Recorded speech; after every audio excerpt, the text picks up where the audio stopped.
枭龙战斗机作为中国和巴基斯坦共同研制的战斗机，从功能上本身就是未来帮助巴基斯坦拥有更适合自己的战斗机，以及能够打开国际市场的一种出口型战斗机。而枭龙并没有辜负期待，最近再次为巴基斯坦扩宽了道路，为此还让不少俄罗斯网友发出了羡慕的声音。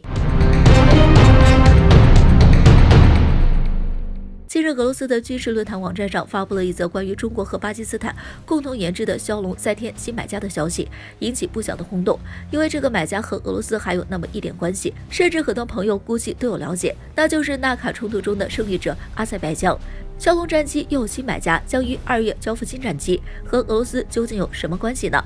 纳卡冲突中，俄罗斯可是出了大力，虽然起因并不是俄罗斯，但是战争终结却没少了俄罗斯的身影。虽然说几次调解都没被阿塞拜疆和亚美尼亚当回事儿，但是最后毕竟还是成功让双方战火消停了。当然这是题外话，有兴趣的可以去了解一下。话说回来，在纳卡冲突中，阿塞拜疆虽然是胜利者，但是终归是靠着无人机才能压制亚美尼亚，毕竟亚美尼亚在无人机上并没有多少优势，但是在其战斗机上的实力也给阿塞拜疆造成了不少的损失。所以在结束战争后，阿塞拜疆就来补足自己缺乏的地方，左挑右选，最后还是选择了中国和巴基斯坦联合研制的枭龙。其中当然巴基斯坦的一些作为也是功不可没的，比如对阿塞拜疆的一些支持，比如有说法就是当初在纳卡战场上就出现过雷电。最近几周，阿塞拜疆更是和巴基斯坦之间有着频繁的接触，而且据阿塞拜疆国防部的声明，售价从巴基斯坦购买的 JF-17的变体3型将于2月抵达该国。虽然这是一架自2019年就开始装改的战斗机，但是更新的战斗机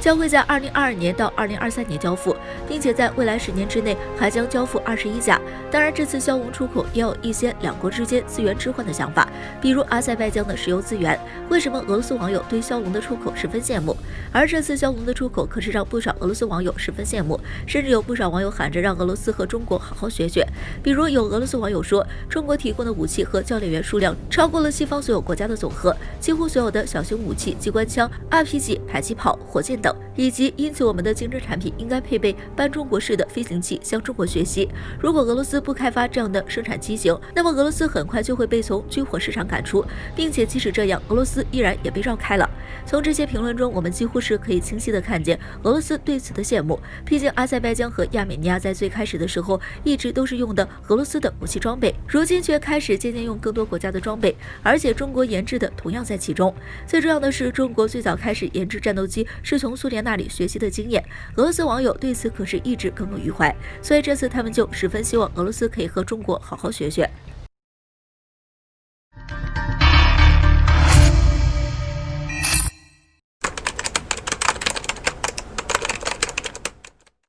大金主也没钱了，为何印度又祭出了这样一个老法宝？为何印度张口就要最好的 F-15？ 那歼20这样的隐身战机，印度是否想好了应对方法？敬请关注本节目。租赁武器是印度的传统，用得好就买下，用不好就退货。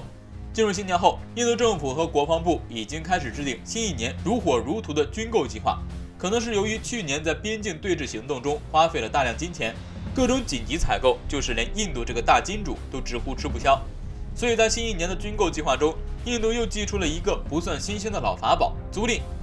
租赁军备有很多的好处，首先自然是省钱，其次国会通过也容易，最大的好处是租赁期其实就等于试用期，用不好租期到了就退回，也没花什么冤枉钱。比较成功的案例，比如印度租用俄罗斯的阿库拉级核潜艇，让印度第一次零距离接触了最先进的攻击型核潜艇。印度随后以此为基础建造了自己的歼敌者号核潜艇，所以租赁是非常划算的。印度海军第一轮的军购订单包括了3门127毫米中口径海军舰炮，用于安装在新的驱逐舰上。而之前印度海军计划引进20架 MQ-9B 无人机，由于单价高达1亿美元一架，印度国会没有通过，所以海军改变了策略，改为租借了2架。这样一来，海军既可以提高自己的海上监控和侦察能力，又可以积累使用无人机的经验，用得好的话就可以忽悠国会付钱买下来。印度空军战斗机缺口巨大，买不到飞机就着急租几架。印度空军接下来的租赁计划包括了轻型多用途直升机、教练机、空中加油机等等。当然，最大的计划可能就是租赁战斗机，因为印度几次战斗机招标下来都是无果而终，要么嫌贵，要么对方不肯转让生产线。无论是印度空军还是客户，确实都很乏力。目前，印度空军正经历着200架战斗机的短缺，远低于计划中的42个中队的量。一个议会小组估计，如果在2个战线上同时爆发战争，特别是与中国和巴基斯坦的战斗，印度将需要投入全部的42个中队。而为了解决这一短缺问题，印度当局到目前为止仅完成了1次招标，在2016年从法国购买了36架阵风战斗机，而计划采购的83架国产光辉战斗机才刚下订单，到生产出来和形成战斗力还需要很长时间。这个时候，印度空军同样想到了租赁。对于美国推荐的 F-16、F-18，印度都不感兴趣，张口就要最好的 F-15。以 F-15强大的动力、超快的速度、庞大的载弹量和强大的对地攻击能力，可以说是万金油一般的存在。不过 F-15的价格可不便宜，于是印度再次想到了租赁这一法宝。美国装备的 F-15多的是，租个一批回来用用，用得好自然可以给国会施压购买，这也确实是个好计划。F-15能给印度空军带来战斗力吗？前景恐怕不明朗。曾经，印度空军认为引进个300架苏30就可以称霸南亚次大陆，结果苏30 MKI 性能却大大掉了链子。然后，印度又重回法制战斗机怀抱，准备用100余架阵风来压倒对手，结果价格没谈拢，只拿了36架。印度其实一直是苏制和法制战斗机体系，对于美制战斗机比较陌生，关于美制战斗机的使用、维护、保养完全没有概念。波音公司如此大方的原因，自然是由于7378 MAX 客机多次坠毁导致的财务危机。波音接下来的出口之路未必就能一帆风顺，而且就算 F-15可以媲美中国的歼11和歼10，那歼20这样的隐身战机呢？印度是否想好了应对方法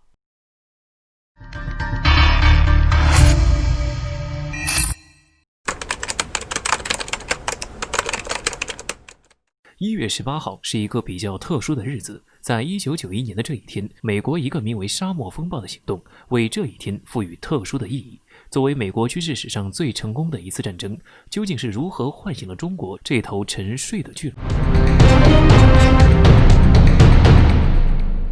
其实就事情的本身来说，与中国并没有太大的关联性，因为这是美国袭击伊拉克的一场战争，甚至被美国人赋予美国军事史上最成功的战役。在不到4天的时间中，美国击毁了伊拉克近30多个师，缴获或者击毁近4000辆坦克，俘虏9万人，而美国自己的死亡人数甚至不到300人。其中还有友军失误造成的死亡，可想而知，这对美国来说是一场相当有意义的一场战役。甚至这场战役在当时还有一种十分夸张的说法，认为这是美国军事史上一个决定性的时刻。那么这支军队究竟是如何唤醒中国这头沉睡的巨龙呢？先说一下为什么美国能获得这样大的一场胜利，主要就是当时的美国确实十分强大，和现在的强大还不一样。那时和对阵的伊拉克相比，简直是碾压式的存在。从军队装备的先进程度，到训练士兵本身的实力，再到空中战斗机的绝对制空权，让伊拉克简直是毫无还手之力。特别是当时战争中美国使用的高精度炸弹、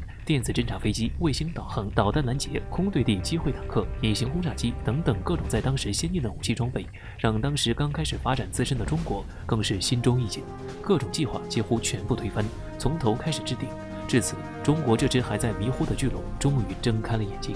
军事专家尼勒熊表示，这场战争向中国展示了一场战争可以如何被展开，并且迫使中国直接跳过机械化阶段，直接开始向信息技术的发展。还有其他许多的专家对这件事都提到过，确实算得上是促使中国在短短几十年的事件中就可以追赶美国的脚步。即使现在还没有超越美国，但是却为中国未来的发展奠定了基础。如今的中国终于学以致用，成为了再也不会被随意欺负的存在。在1991年的时候，中国最好的飞机也只有从苏联购买的米格21和自己研制的歼7、歼8，而当时的美国却已经有了 F-15、F-16以及 F-A-18。如今30年后，美国依然还是 F-15、F-16、F-2、F-A-18，然后就是 F-35和很早就有的航母战斗群。反观中国，有超音速导弹东风17，有自己独立研制的歼20，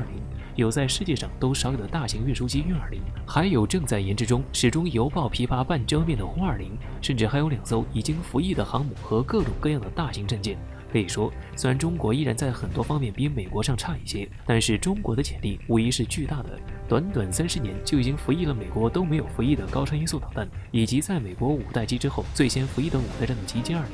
当然，还有一些其他方面与美国并线或者即将超过美国，甚至已经近超越美国的地方。所以，美国这一场战争确确实实是唤醒了沉睡中的巨龙，成功影响了巨龙在未来的发展方向。